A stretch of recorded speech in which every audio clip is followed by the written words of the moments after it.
Mga kabunyog, mga kababayan, magandang araw po sa inyong lahat. Welcome po sa isa na namang episode ng ating talakayan dito po sa aking bagong social media platform, Veritas. Veritas YouTube channel at Veritas Meta or Facebook page.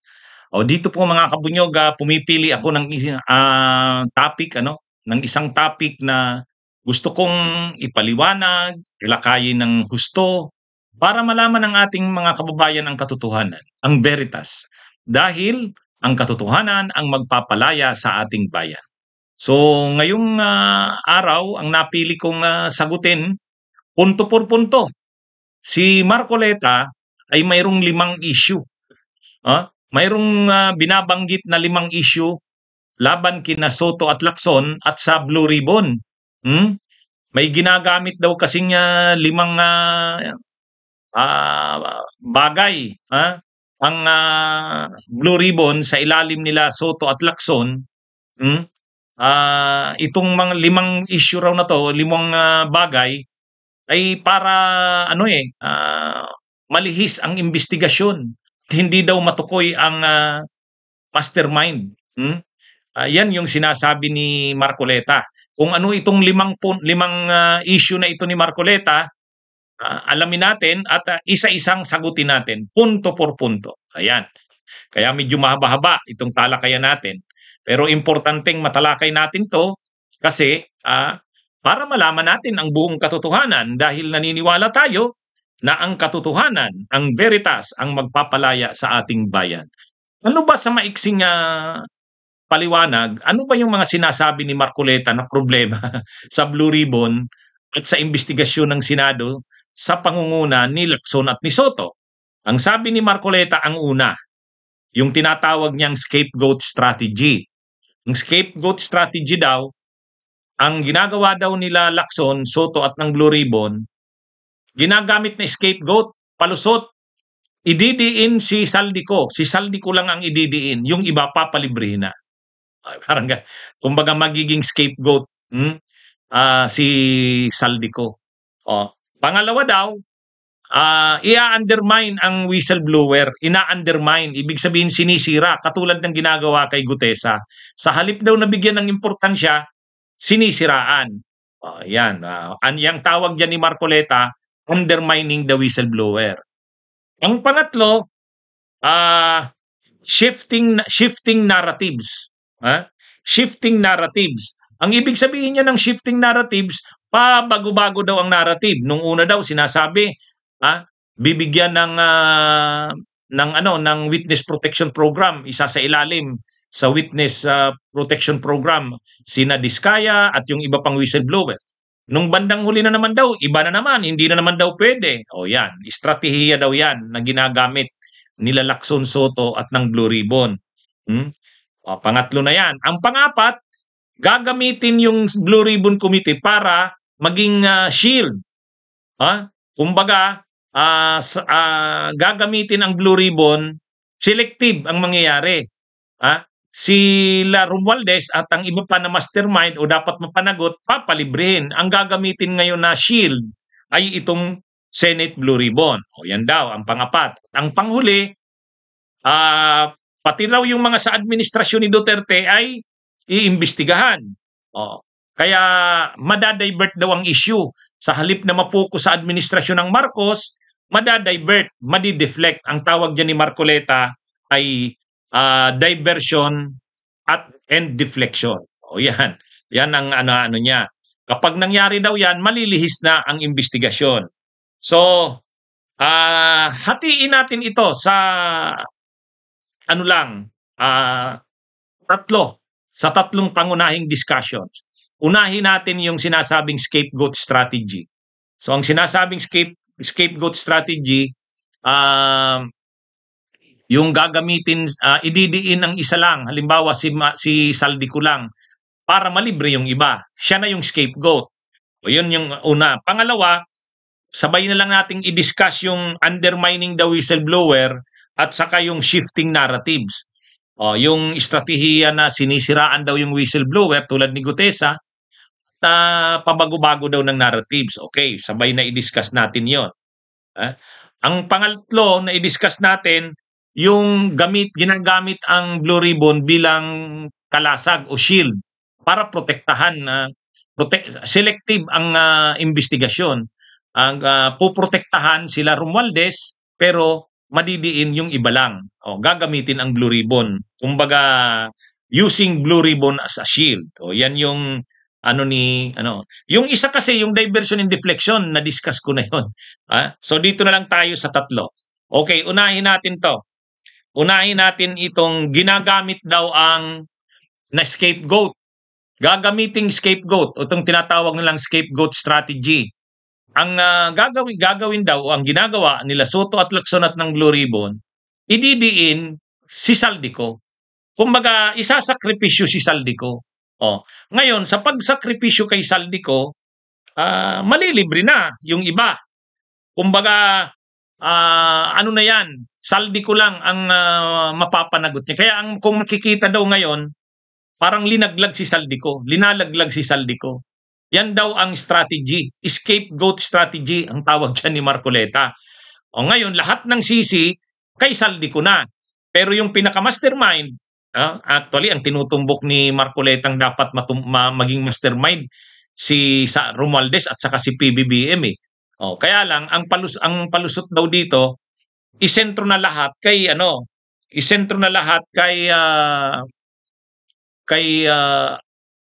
Saldico. Ito na yung managot sa lahat. Kaya ito na yung idiin. Ang tawag diyan ni Marcoleta, scapegoat strategy. Ngayon, totoo ba yan? Kung titingnan natin, hindi naman ganun eh. Kasi kung sinasakripisyo si Saldico, bakit hindi pa siya napapauwi hanggang ngayon? Ay dapat kung si Saldico ay nilalaglag at si Saldico ang scapegoat para malibre sila Romualdez, ay di dapat ngayon makikita na natin na talagang nadidiin si Saldico. Ibig sabihin, ang mga pronouncements ng gobyerno ay nagdidiin kay Saldico, si Romualdez dinidiin si Saldico, si PBBM dinidiin si Saldico. Kumbaga, yung buong makinarya ng gobyerno dapat nakatutok sa pagdiin kay Saldico. Kung totoo yung sinasabi ni Marcoleta na ginagamit na scapegoat si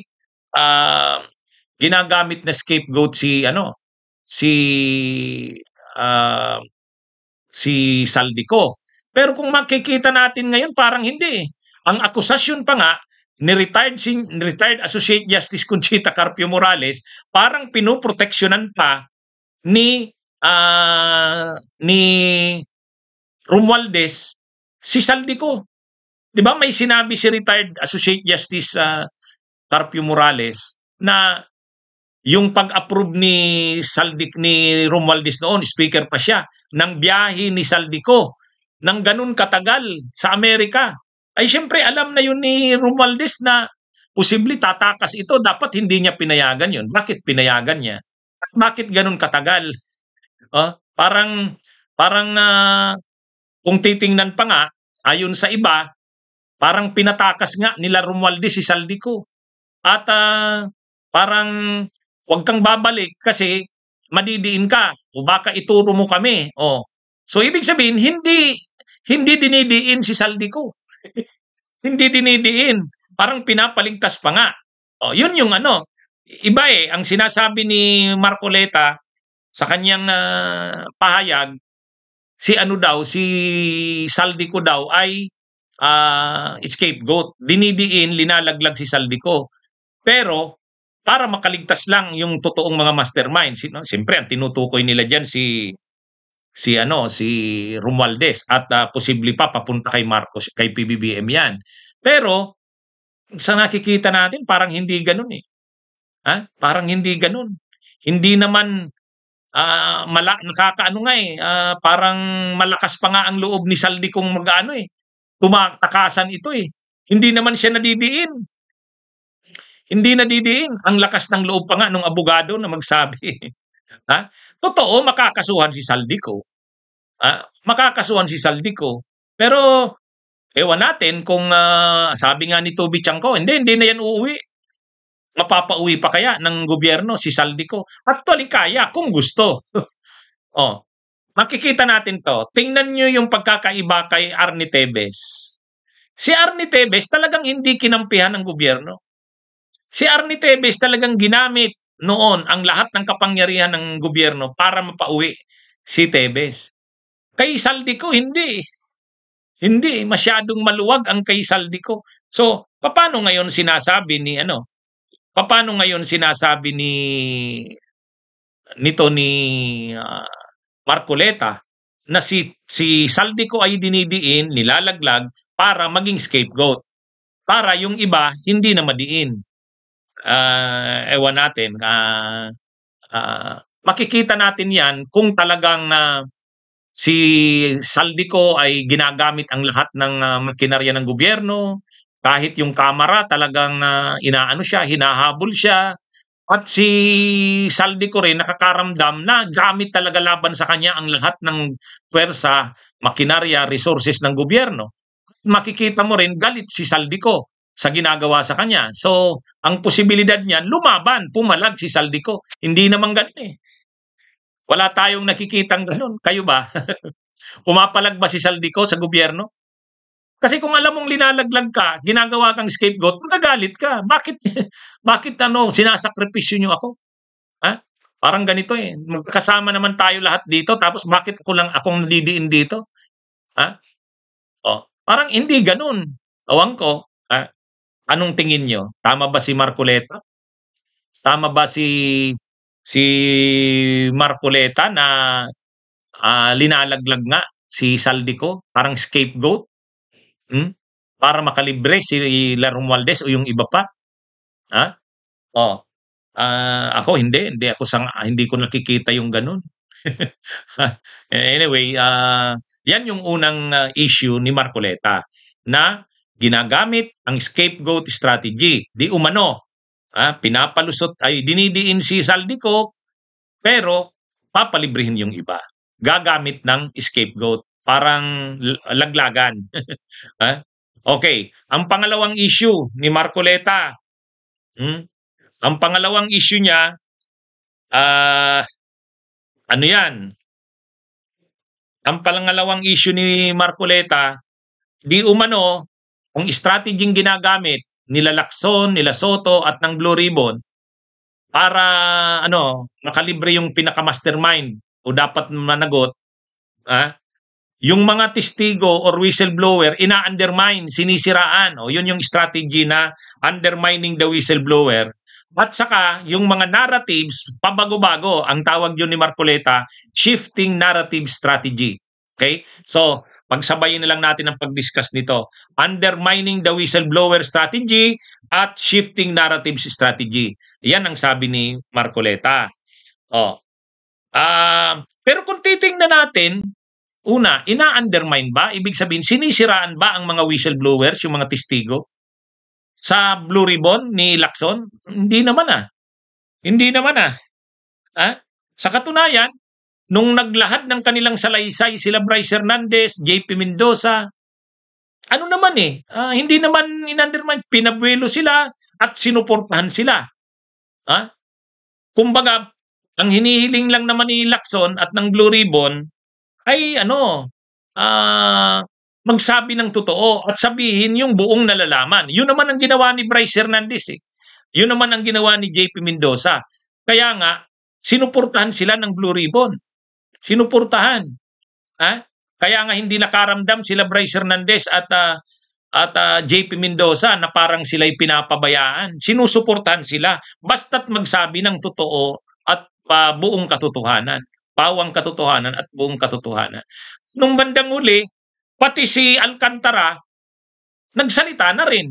Sinabi niya na rin yung kanyang nalalaman. Hindi naman siniraan si Alcantara Sinuportahan. Basta't mag-cooperate lang, aminin lang yung nalalaman at buong katotohanan.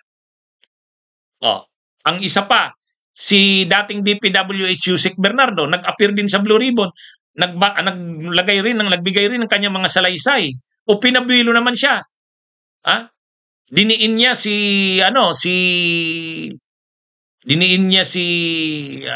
Chis Escudero. Pinabuelo naman siya ng kanyang mga testimonya. Wala tayong nakita na ginagawa nila Lacson, nila Soto, na sinisiraan ang mga testigo whistleblowers. Pinapabuelo sila. Pinapabuelo.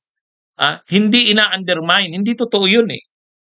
Kung mayroon mang nakaramdam si Marcoleta ng ganon na ina-undermine, parang sinisiraan, ang tinutukoy niya si Diskaya at saka si Gutesa. Kasi naman, si Diskaya naman, hindi naman hindi naman binubukas ang lahat eh. Hindi naman sinasabi ang lahat. Parang may pinoprotektahan. Yun ang problema kay Diskaya. Kaya kahit si Lacson at si Lasoto nagsasabi, ano ba yan? Parang selective ang testimonya yan eh. May pinipili lang. Yun ang dahilan. Bakit parang hindi ganun kainit ang pagtanggap nila Lacson at ng Blue Ribbon sa testimonya ni Diskaya. Kasalanan rin ni Diskaya. Kasi parang siya ang dami niyang pinoprotektahan. Hindi niya binabanggit ang mga senador. Wala siyang binabanggit na senador. Wala rin siyang binabanggit panahon ni Duterte. Selective. Ganun din si Gutesa. Present ni Marcoleta si Gutesa.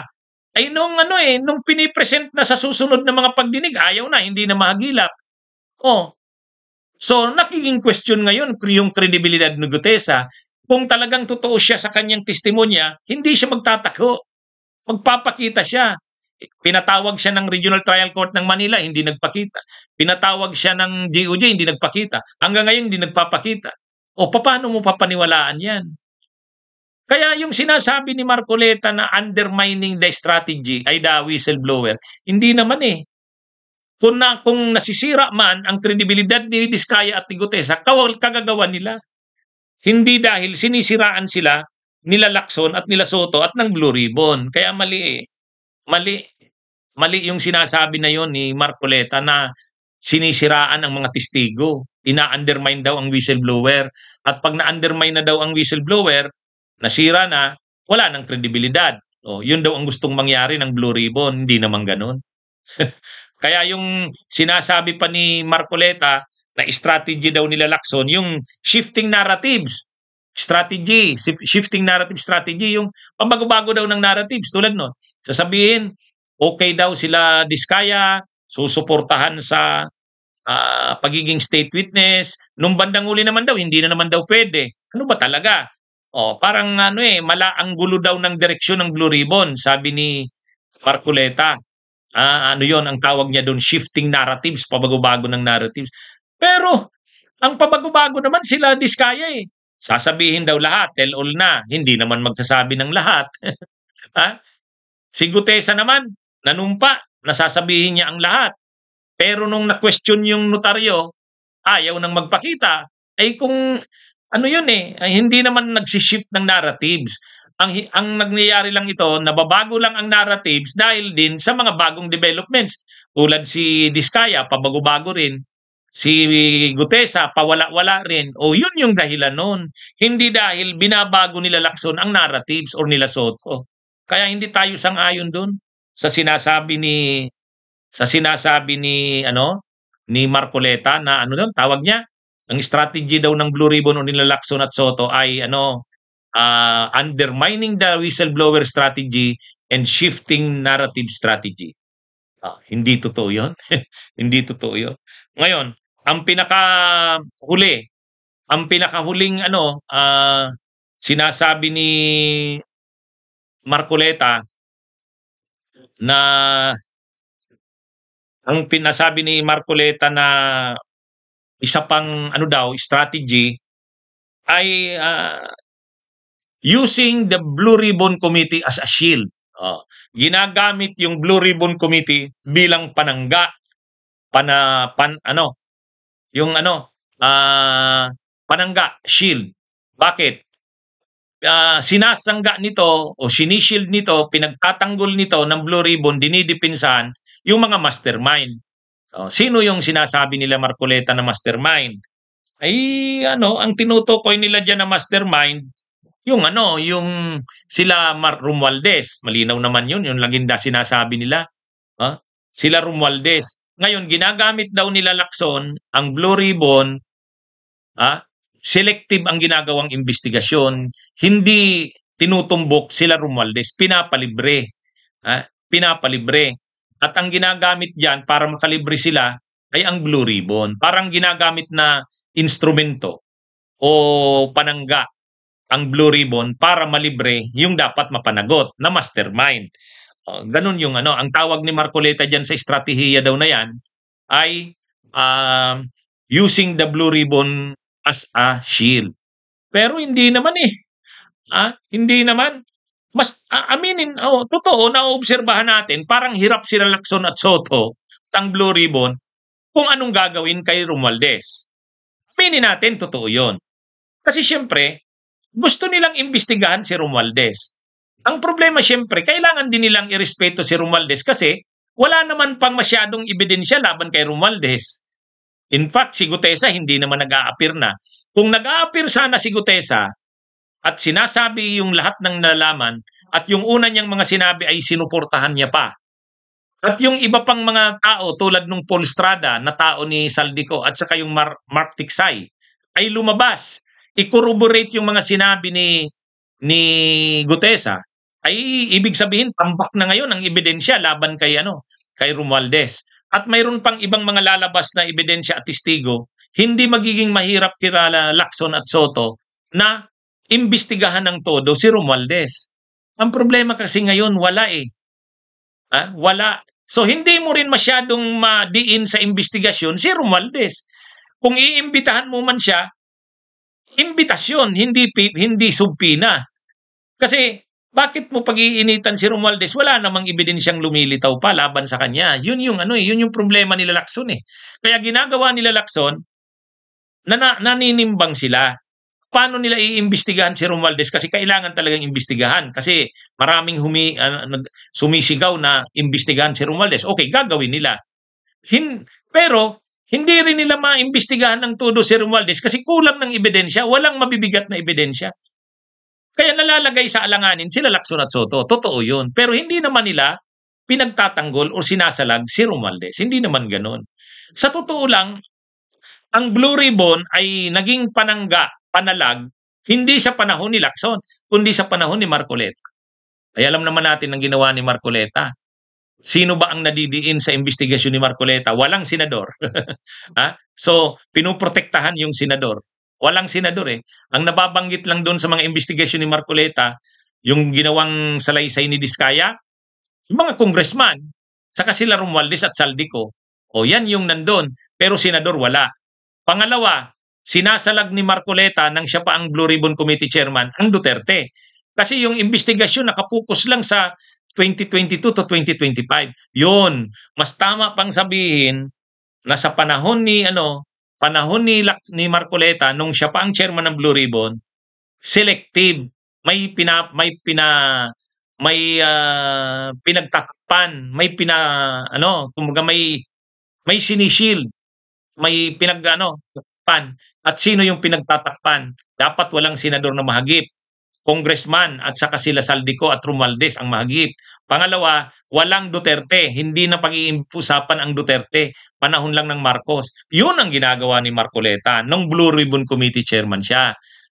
Yan yung mayroon kang tinatakpan. Kaya yung akusasyon ni Marcoleta na using the Blue Ribbon as a shield nila Romualdez, ginagamit daw nila Lacson at Soto, pinagtatakpan yung mastermind.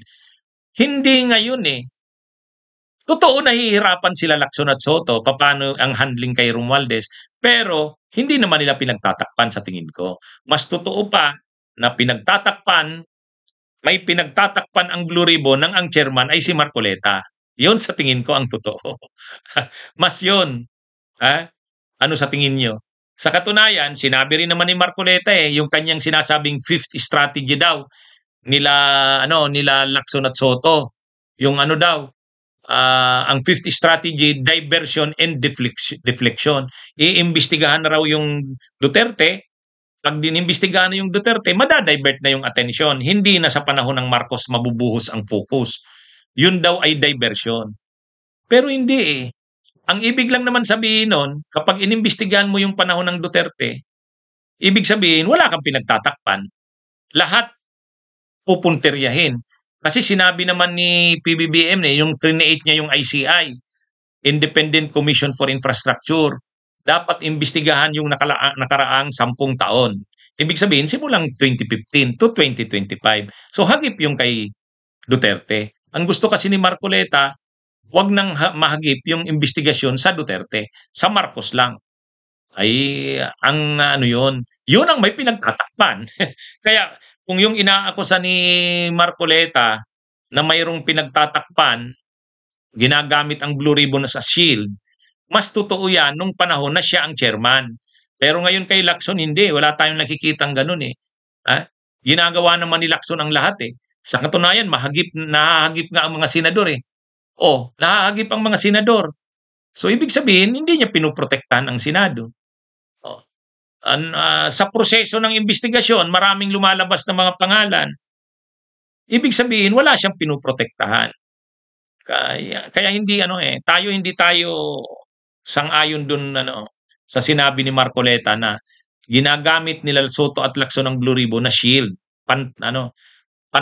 pinagtatakpan yung mga mastermind, ang tinutukoy sila Romualdez. Hindi gano'n. Okay. So, mga kabunyog, mga kababayan, sana po yung aking naging talakayan, punto por punto, sa mga isyung nilabas ni Marcoleta, sana nasagot natin to punto por punto at nakuha natin ang katotohanan, ang veritas, dahil ang katotohanan ang magpapalaya sa ating bayan. Mabuhay po tayo.